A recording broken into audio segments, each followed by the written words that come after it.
నమస్తే నేను మీ రేవతి ఇవాళ మన స్టూడియోలో మనతో పాటు తెలంగాణ రాష్ట్ర కాంట్రాక్ట్ అవుట్సోర్సింగ్ ఎంప్లాయీస్ ఫెడరేషన్ రాష్ట్ర ఉపాధ్యక్షురాలు పద్మశ్రీ గారు ఉన్నారు. ఒకసారి వాళ్ళని అడిగి తెలుసుకుందాం. నమస్తే మేడం. నమస్తే. బాగున్నారా? బాగున్నాను మేడం. మరి ఇటీవల ఒక సమ్మెలో సర్వశిక్ష అభియాన్ ఉద్యోగుల మీద సీఎం రేవంత్ రెడ్డి గారు కామెంట్ చేశారు కదా, అసలు ఏ నేపథ్యంలో చేశారు? సర్వశిక్ష అభియాన్ ఉద్యోగులు దాదాపు సుమారు 2006 నుంచి మన రాష్ట్రంలో పనిచేస్తున్నారు. వీళ్ళు మొత్తంగా రాష్ట్రం మొత్తం మీద 19,000 నుంచి 20,000 మంది దాకా ఉంటారు. మొత్తం పాఠశాల విద్యలో వీళ్ళు ఒక కీలకమైన పాత్ర పోషిస్తున్నారు. అంటే అటు ఉపాధ్యాయులకు కానీ ప్రధాన ఉపాధ్యాయులకు కానీ కావాల్సిన ఇన్పుట్స్ ఇవ్వడము, డేటా తయారు చేసి ఇవ్వడము, కొన్ని చోట్ల టీచ్ చేయడము, అలాగే పిల్లలు ఎవరైనా బడికి రాకపోతే వాళ్ళ డేటా తీసి వాళ్ళని తీసుకొచ్చే దీంట్లో అంటే రకరకాలుగా మొత్తం 12 విభాగాల్లో వీళ్ళు సుమారు 20,000 మంది దాకా 20 ఏళ్ళ నుంచి పనిచేస్తున్నారు. వీళ్ళు సర్వశిక్ష అభియాన్ అనేది బేసికల్ గా 2006 నుంచి అప్పుడు కాంగ్రెస్ లో ఉన్న ప్రభుత్వము రాజీవ్ విద్యా మిషన్ కింద ఈ పథకాన్ని తీసుకొచ్చింది సర్వశిక్ష అభియాన్ అనేది. అది అలాగే తర్వాత ఏ ప్రభుత్వం వచ్చినా కూడా దాన్ని కొనసాగిస్తూ వచ్చారు. వచ్చిన తర్వాత గత బీఆర్ఎస్ ప్రభుత్వం హయాంలో కూడా వీళ్ళు చాలా సార్లు వాళ్ళని రెగ్యులరైజ్ చేయాలని, ఎందుకంటే 20 సంవత్సరాలు ఉద్యోగం చేసిన తర్వాత వాళ్ళకి చాలా తక్కువ వేతనాలు ఉంటున్నాయి. అలాగే ఎవరికైనా ఉద్యోగ భద్రత అనేది ముఖ్యం. కాంట్రాక్ట్ అవుట్ సోర్సింగ్ అయినా లేకపోతే డైలీ వేజ్ అయినా ఏదైనా కూడా వాళ్ళకి ఉద్యోగ భద్రత లేదు. మాకు ఉద్యోగ భద్రత కల్పించాలి, మాకు టైం స్కేల్ ఇవ్వాలి, అలాగే పిఆర్సీలో మాకు సరైన చోటు కల్పించాలి. ఇంకొకటి ఏంటంటే ప్రమాద బీమా 10 లక్షలు, జీవిత బీమా 10 లక్షలు మాకు సౌకర్యం కల్పించాలి. మరొకటి ముఖ్యంగా ఏంటంటే రిటైర్ అయిపోయి వెళ్ళిపోయేటప్పుడు ఒక 25 లక్షలు రిటైర్మెంట్ బెనిఫిట్ కింద ఇవ్వాలి. ఇవి వాళ్ళ డిమాండ్స్. ఈ డిమాండ్స్ మీద గతంలో ఉన్న బీఆర్ఎస్ ప్రభుత్వాన్ని అడిగి వాళ్ళు ఆ ప్రభుత్వం దిగిపోయింది, కాంగ్రెస్ ప్రభుత్వం వచ్చింది. కాంగ్రెస్ ప్రభుత్వం వచ్చిన తర్వాత ఆ 2023లో ఎన్నికల దీంట్లో ఉన్నప్పుడు క్యాంపెయిన్ లో ఉన్నప్పుడు రేవంత్ రెడ్డి గారు స్వయంగా హామీ ఇచ్చారు. వాళ్ళ ఎన్నికల మేనిఫెస్టోలో కూడా పెట్టారు, మేము ప్రభుత్వంలోకి వస్తే మిమ్మల్ని అందరినీ రెగ్యులరైజ్ చేస్తాము, మీకు రెగ్యులర్ ఎంప్లాయీస్ తో సమానంగా అన్ని సౌకర్యాలు కల్పిస్తామనేది వాళ్ళు ఇచ్చిన హామీనే. మరి దానికోసం చూసారు. ఇప్పుడు 1 సంవత్సరం అయిపోయింది రాష్ట్రంలో కాంగ్రెస్ ప్రభుత్వం ఏర్పడి, మొన్న ఈ మధ్య విజయోత్సవ సభలు కూడా చేసుకున్నారు. ఆ సందర్భంలో అయినా వీళ్ళు ఏదైనా ప్రకటిస్తారని చూశారు. ఇంకా ఎటు ప్రకటించకపోతే పోయేటప్పటికి నిరాశ వచ్చిన తర్వాత ఇంకా అటో ఇటో ఇంకా పోయేదేం లేదు, పోరాటంలోకి దిగుదామన్నట్టు డిసెంబర్ 10వ తారీఖు నుంచి నిరవధిక సమ్మెకి దిగారు. అంటే వాళ్ళు ఒకేసారి నిరవధిక సమ్మెకి దిగలేదు. ఇందాక నేను చెప్పినట్టు దఫాలుగా అందరూ మినిస్టర్స్ కి, చీఫ్ మినిస్టర్ కి అందరికి రిప్రజెంటేషన్స్ ఇచ్చుకుంటూ అధికారులకి అందరికి, వీళ్ళకి పని ఒత్తిడి ఎక్కువ, పైనుంచి అధికారుల వేధింపులు కూడా చాలా ఎక్కువ. సో అందుకని డిసెంబర్ 10 నుంచి మొత్తం ఈ 19,000 మంది అన్ని జిల్లాలలో నిరవధిక సమ్మెలో ఉన్నారు. ఆ నేపథ్యంలో ఏమైందంటే ఇవాళకి సుమారుగా 29 రోజులైంది వాళ్ళ సమ్మెలోది. అంటే 20వ తారీఖు డిసెంబర్ 10 నుంచి. అంటే ఆ సందర్భంగా చీఫ్ మినిస్టర్ గారు ఏమన్నారంటే సర్వశిక్ష అభియాన్ ఉద్యోగులు అసలు మా పరిధిలోకి రాదు, అది కేంద్ర ప్రభుత్వ స్కీము, కాబట్టి వాళ్ళని రెగ్యులరైజ్ చేసేది మా చేతిలో ఉండదు, కాబట్టి వాళ్ళు సమ్మె వేరే వాళ్ళ దీంట్లో పడిపోయి వాళ్ళు ట్రాప్ లో పడిపోయి వాళ్ళు సమ్మె చేస్తున్నారు, కాబట్టి వాళ్ళు సమ్మె విరమించుకుని వెంటనే రావాలి, సమ్మె కొనసాగిస్తే వాళ్ళు తర్వాత జరిగే పరిణామాలకి వాళ్లే బాధ్యులు అనేసి అన్నారు. అంటే అది ఒక రకంగా బెదిరించినట్టు. ఇప్పుడు వాళ్ళు సర్వశిక్ష అభియాన్ ఉద్యోగులు కేంద్ర ప్రభుత్వం స్కీమ్ లోనే ఉండుండొచ్చు, కానీ సేవలు అందిస్తుంది ఎక్కడ? రాష్ట్ర ప్రభుత్వానికి, రాష్ట్రంలో ఉన్న పేద పిల్లలకి. వీళ్ళు కేజీబీవీ స్కూల్స్ ఉన్నాయి, కస్తూర్బా గాంధీ స్కూల్స్, ఇలాంటి స్కూల్స్ లోనే వీళ్ళు సేవలు ఎక్కువగా ఉంటాయి, గవర్నమెంట్ స్కూల్స్ లోనే వీళ్ళు సేవలు ఉంటాయి. అంటే ఈ రాష్ట్రంలో ఉండే పేద పిల్లలకే వీళ్ళు సేవలు చేస్తున్నారు. కాబట్టి ఒకవేళ రెగ్యులరైజేషన్ వీలు కాకపోయినా వేరేవన్నా జీతాలు పెంచుతాము ఇవన్నీ హామీ ఇచ్చుండొచ్చు, కానీ ఆయన అలా కాకుండా మీరు ఫర్దర్ గా మీరు ఇంకా ముందుకెళ్తే సమ్మెలో రాబోయే పరిణామాలను ఎదుర్కోవాల్సి ఉంటుందని ఇచ్చారు. అది చాలా కరెక్ట్ అయిన విషయం కాదు. మేము కూడా తెలంగాణ రాష్ట్ర ప్రభుత్వ contract and out sourcing federation తరఫున మేము దాన్ని ఖండించాము. మేము దానికన్నా ముందే, ఆయన ప్రకటన ఇవ్వడానికన్నా ముందు, ఒక రోజు ముందే మేము చీఫ్ మినిస్టర్ గారికి కూడా ఒక లేఖ ఇచ్చాము, వీళ్ళందరూ రోడ్డు మీద ఉన్నారు మీరు చూడాలనేసి. దాంతో పాటుగా ఇంకొకటి కూడా అన్నారు ఆయన, తెలంగాణ రాష్ట్ర ప్రభుత్వ కాంట్రాక్ట్ అవుట్ సోర్సింగ్ ఉద్యోగుల్ని మేము రెగ్యులరైజ్ చేయాలనుకున్నాము. అది కూడా ఆయన హామీ ఇచ్చారు ఎన్నికలప్పుడు. అది మేము చేయాలని మాకు కూడా మనస్ఫూర్తిగా ఉంది, కానీ చేయలేము. ఎందుకని చేయలేరు అంటే, మేము మిమ్మల్ని రెగ్యులరైజ్ చేసినట్టయితే కనుక ఇంకా వేరే వాళ్ళు ఎవరైనా కోర్టుకు వెళ్లే అవకాశం ఉంది, మళ్ళీ న్యాయస్థానాల చుట్టూ తిరగాల్సి వస్తుంది. కాబట్టి ప్రస్తుతానికి మేము దాని మీద ఏమి చేయలేము అనేది కరాఖండిగా చెప్పారు. ఇక్కడ తెలంగాణ రాష్ట్ర అవుట్సోర్సింగ్ కాంట్రాక్ట్ అవుట్సోర్సింగ్ ఫెడరేషన్ గా మేము చెప్పదలుచుకుంది ఏంటంటే, వాళ్ళు కూడా తెలంగాణ రాష్ట్ర ప్రభుత్వ కాంట్రాక్ట్ అవుట్సోర్సింగ్ ఉద్యోగులు 30 ఏళ్ల నుంచి చేస్తున్నారు. చంద్రబాబు నాయుడు గారి టైం నుంచి, ఉమ్మడి రాష్ట్రం అప్పటి నుంచి చేస్తున్నారు. మనకి గుర్తుండుంటే తెలంగాణ రాష్ట్ర ఉద్యమం జరిగేటప్పుడు, ప్రత్యేక తెలంగాణ ఉద్యమం జరిగేటప్పుడు అన్ని సభల్లో సమావేశాల్లో ఏం చెప్పారు? నిధులు నియామకాలు, నిధులు నియామకాలు అని చెప్పారు. అప్పుడు మనకి నిరవధిక సమ్మె చేసినా కూడా, ఏ సమ్మె చేసినా కూడా వీళ్ళందరూ కూడా దాంట్లో భాగస్వాములు అయ్యారు. ఎందుకయ్యారు? తెలంగాణ వస్తే మాకు ఉద్యోగాలు వస్తే మమ్మల్ని అందరినీ పర్మనెంట్ చేస్తారు. కానీ బీఆర్ఎస్ ప్రభుత్వం ఉన్న 10 ఏళ్ళు కూడా వీళ్ళు వేచారు, చాలా వేచి చూసారు, చాలా సమ్మెలు కూడా చేశారు, ఏమి అవ్వలేదు. ఇప్పుడు కాంగ్రెస్ ప్రభుత్వం వచ్చిన తర్వాత కూడా వీళ్ళని రెగ్యులరైజ్ చేయడానికి వీల్లేదు అని అనడం అనేది చాలా అదేంటంటే ఆగ్రహానికి గురి చేసే విషయము. కాబట్టి దీన్ని మేము ఖండిస్తున్నాము, ఫెడరేషన్ గా మేము ఖండిస్తున్నాం. అదే అలాగే దీంట్లో ఇంకొక విషయం మనం చెప్పుకోవాలంటే, సర్వశిక్ష అభియాన్ లో కానివ్వండి, తెలంగాణ రాష్ట్ర ప్రభుత్వ కాంట్రాక్ట్ అవుట్సోర్సింగ్ ఉద్యోగుల్లో కానివ్వండి, ఎక్కువ మంది మహిళలు ఉన్నారు. దాదాపు 60 to 70% మహిళలు ఉన్నారు. వీళ్ళందరూ కార్మికులుగా ఉద్యోగ భద్రత లేకపోవడం వల్ల చాలా చోట్ల వీళ్ళకి చట్టపరంగా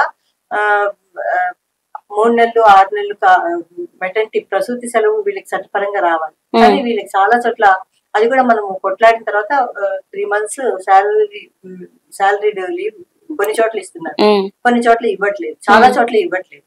కాబట్టి ఇలాంటి చాలా సమస్యలను ఎదుర్కొంటున్నారు వాళ్ళు.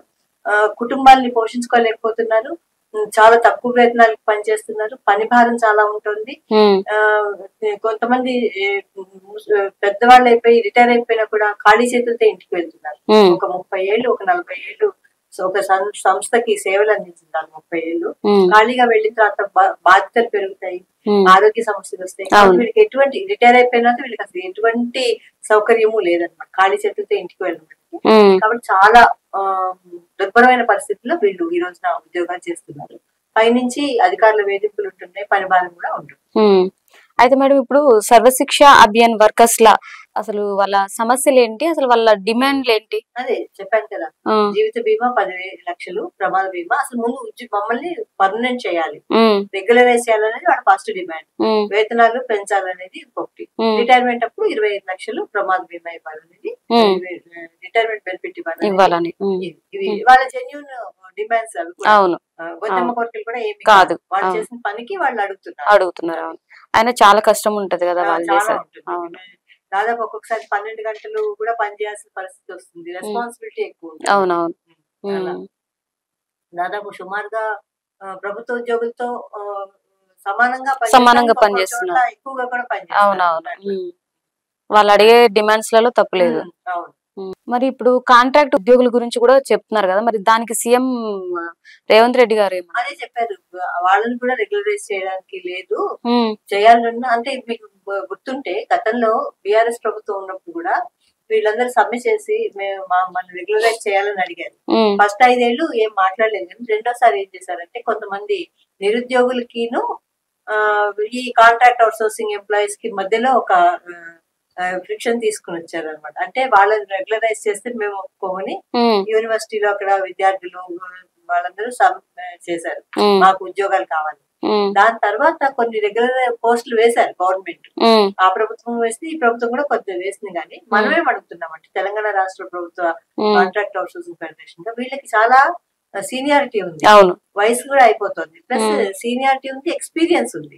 కాబట్టి వీళ్ళ ఎక్స్పీరియన్స్ ఉంది కాబట్టి వీళ్ళ ఎక్స్పీరియన్స్ ని, వీళ్ళ సర్వీస్ ని కూడా వెయిటేజ్ ఇచ్చి వీళ్ళలో ఒక పర్సంటేజ్, ఫర్ ఎగ్జాంపుల్ ఒక 100 సీట్లకి 100 పోస్టులకి ఎగ్జామ్ పెడుతుంటే, ఆ 100 పోస్టులలో 20 నుంచి 50 పోస్టుల దాకా ఎవరైతే కాంట్రాక్ట్ అవుట్సోర్సింగ్ ఫెడరేషన్ లో కాంట్రాక్ట్ అవుట్సోర్సింగ్ విధానంలో పనిచేశారో వాళ్ళ సీనియారిటీ ఆధారంగా వాళ్ళని రెగ్యులరైజ్ చేయండి, మిగిలినవి బయట నుంచి తీసుకోండి. అంటే ఇప్పుడు అలా కాకుండా చాలా డిపార్ట్మెంట్స్ లో డైరెక్ట్ గా అంటే మనము యువతకి నిరుద్యోగులకు ఉద్యోగాలు ఇవ్వడంలో మనము విభేదించట్లేదు, మనకేమి దాంట్లో ఇది లేదు, కానీ భేదభావం లేదు. కాకపోతే ఏంటంటే మరి వీళ్ళందరూ ఎక్కడికి వెళ్ళిపోతారు కదా, అందుకని సీనియారిటీ వీళ్ళ ఎక్స్పీరియన్స్ ని తీసుకుని వీళ్ళకి వెయిటేజ్ ఇచ్చి వీళ్ళని రెగ్యులరైజ్ చేయాలని మనం అడుగుతున్నాం. అలా కొన్ని డిపార్ట్మెంట్స్ లో అయింది కూడా.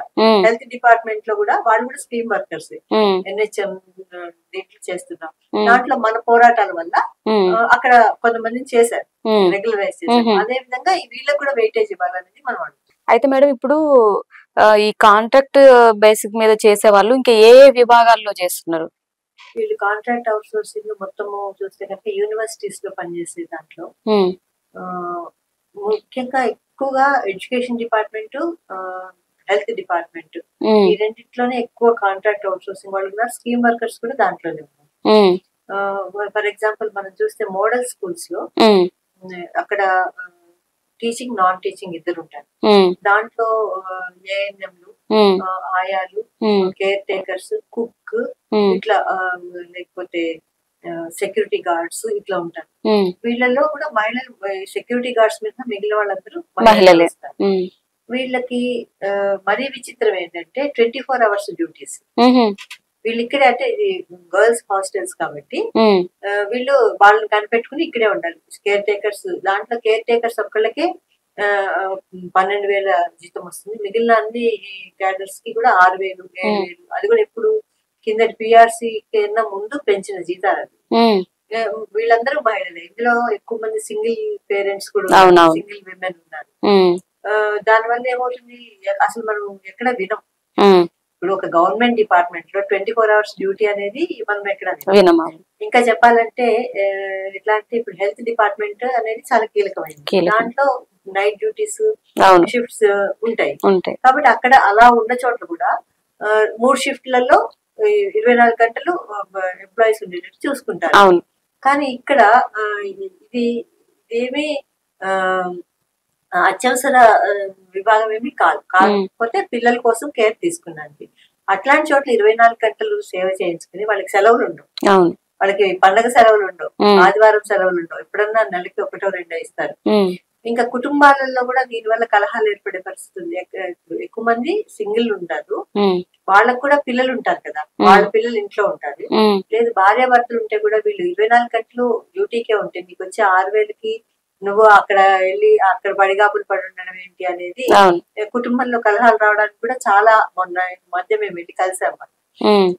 వాళ్ళ కమిషనర్ కి లెటర్ ఇవ్వడానికి వెళ్ళినప్పుడు వాళ్ళు చెప్తున్నారు, మాకు సెలవులు ఉండవు, పండగకి సెలవులు ఉండవు, మరి పిల్లల కోసమని మేము ఉంటాము, మా పిల్లల్ని చూసుకోవడానికి మాకు అవకాశం లేదు, మా ఆరోగ్యాలు పాడైపోతున్నాయి. వీళ్ళకి కూడా యంగ్ అంటే రీప్రొడక్షన్ చేసే విమెన్ 40 years లోపు మహిళలు కూడా ఉన్నారు. వాళ్ళకి రకరకాల ఇబ్బందులు వస్తాయి. నెలసరి వస్తుంది, అంటే ప్రెగ్నెన్సీ వస్తే వాళ్ళకి మెటర్నిటీ లీవ్స్ లేవు. కాబట్టి ఈ రోజున మన రాష్ట్రంలో contract out sourcing, daily wage, లేకపోతే టైమ్ స్కేల్, ఈ యూనివర్సిటీస్ లో కూడా హౌస్ కీపింగ్ వాళ్ళు వీళ్ళందరూ కుక్స్ వీళ్ళందరూ కూడా చాలా మంది మహిళలు. వీళ్ళకి అసలు మొత్తంగా మహిళలనే కాదు మొత్తంగా కూడా ఎటువంటి సెక్యూర్డ్ జాబ్ కాదు వీళ్ళది. చాలా ఏళ్ళ నుంచి పనిచేస్తున్నా కూడా చాలా తక్కువ వేతనానికి పనిచేస్తున్నారు. ఈ రోజున సర్వశిక్ష అభియాన్ వాళ్ళు కూడా అంత ఆగ్రహం పట్టబట్టే మాకు ఇప్పుడు కాకపోతే ఇంకెప్పుడు మేము తెలుసుకోలేము అనే ఉద్దేశంతోనే వాళ్ళు చూశారు, ఒక 1 year ప్రభుత్వాన్ని చూశారు. December 9 కదా లాస్ట్ ఇయర్ ప్రభుత్వం ఏర్పడింది. December 9 దాకా చూసిన తర్వాత December 10 సమ్మెలోకి దిగారు. కాబట్టి దీన్నన్నింటినీ పరిగణలోకి తీసుకుని ప్రభుత్వాలు వారి పట్ల కొంత ఆలోచించాలనేది కూడా మేము కోరుకుంటున్నాం. అయితే మేడం ఇప్పుడు దీని మీద మీ భవిష్యత్ కార్యాచరణ ఏంటి?